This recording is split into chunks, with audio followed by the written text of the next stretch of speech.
my name's Joe Perry. I'm the Curator of Local History here at the Postheries Museum and Art Gallery, and welcome to another Talking Treasures.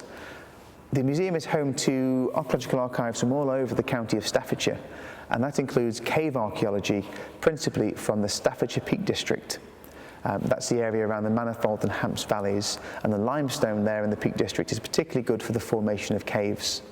Now, the evidence from these caves can stretch back thousands and thousands of years through the very deep sediments that build up inside the cave. And this can tell us about not just the people who have visited and perhaps lived in that place, but also about animals and environments from the past, perhaps stretching back thousands, if not tens of thousands of years. So join me in the lab as I unbox some of our cave sites and have a closer look at some of those ancient animal remains. So I'm down here in the museum basement to look at some of the remains that have been found in these caves in the Manifold Valley and what they tell us about ancient animals and the environment at that time.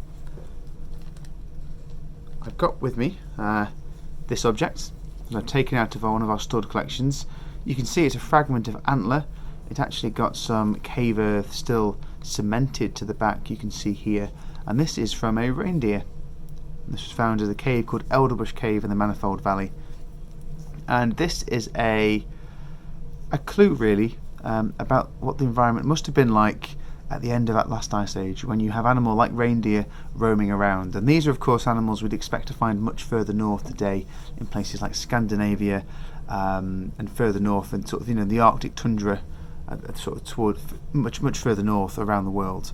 And so having a presence for them in North Staffordshire is quite telling, and it's important to point out, I think, that sites like Elderbush, but also Ossom's Cave and Wetton Mill rock shelter had thousands of reindeer remains in them, thousands of pieces of bone and tooth, and so this isn't an isolated reindeer find. I think we can be very confident that there were herds of reindeer living in this area towards the end of the last ice age, probably providing food for a number of predators, including some of the earliest people to return to this part of the world after the Ice Age, following and hunting these herds of reindeer.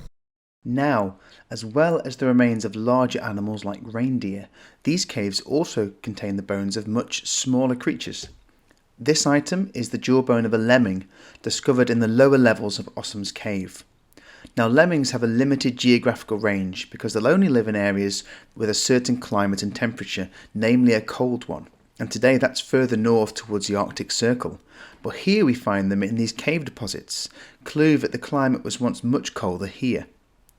As the ice melted and retreated north, so did the lemmings. So you only find them in layers relating to colder periods, so they're a great indicator species regarding the climate in the past. Another example of a smaller animal that you might find in these caves is represented by these tiny long bones. And again, these are from Ossom's Cave. These bones belong to ptarmigan, a bird that you'll only find today in Britain in the highest mountains of Scotland. But in fact, these ptarmigan have been described as refugees from the last ice age, and it's true that at the end of the last ice age, around 12,000 years ago, you would have found ptarmigan much further south, down here in Staffordshire, in that more icy environment. But what was in the layers above these at these cave sites? Is there anything more recent we can see about our past? Let's go up to the gallery and find out. So I'm here in our archaeology gallery next to our cave cases. This section is all about Wetton Mill rock shelter, which was excavated by the Stoke-on-Trent Museum Archaeological Society in the late 60s and early 1970s. And just like Ossom's Cave, the lowest layers of the archaeology had some of those very ancient animal remains that give us clues about that late Ice Age environment. But one of the other wonderful things about Wetton Mill was just how much archaeology was on top of that. And we can take ourselves right from that late Ice Age period pretty much all the way up to the 20th century. So let's have a bit more of a detailed look in this case and see what we can discover. Some of the lowest layers of Wetton Mill rock shelter confirm what those bones we looked at earlier told us about the environment at the end of the last ice age, around 12,000 years ago. Again, we see the remains of reindeer, ptarmigan, glutton, which is a badger-like creature, and they're all animals that prefer colder climates. And it's interesting to see other wild species here that we don't find in Britain anymore, or at least don't find in Staffordshire anymore. Things like wildcat, which of course, again like ptarmigan, are only found in Scotland, and also animals like wolf and bears.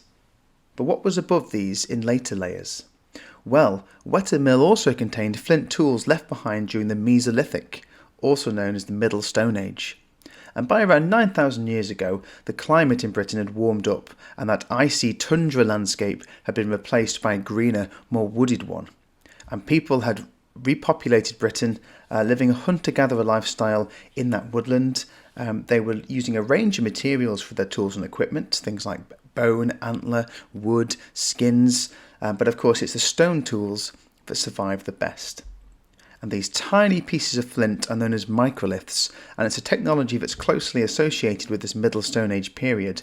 And these tiny fragments of flint, these tiny workpieces, were arranged together to form composite tools with wooden handles or shafts to form arrowheads or harpoons or spears and that sort of thing. And you can see a replica of one of these arrowheads and what it might have looked like in our archaeology gallery.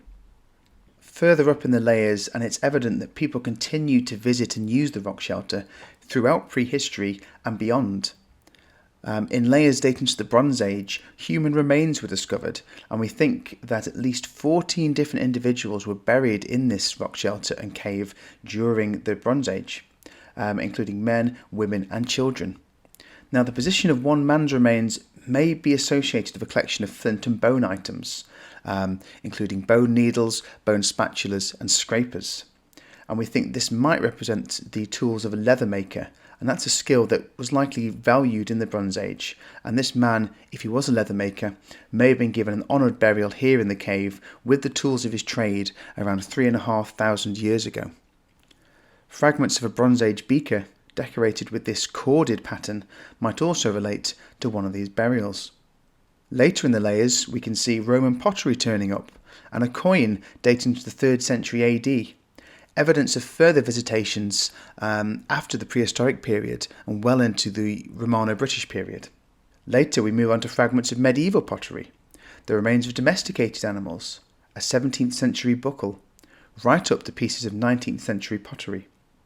Do you recognise the willow pattern here? Perhaps left behind by some irresponsible Victorian picnickers.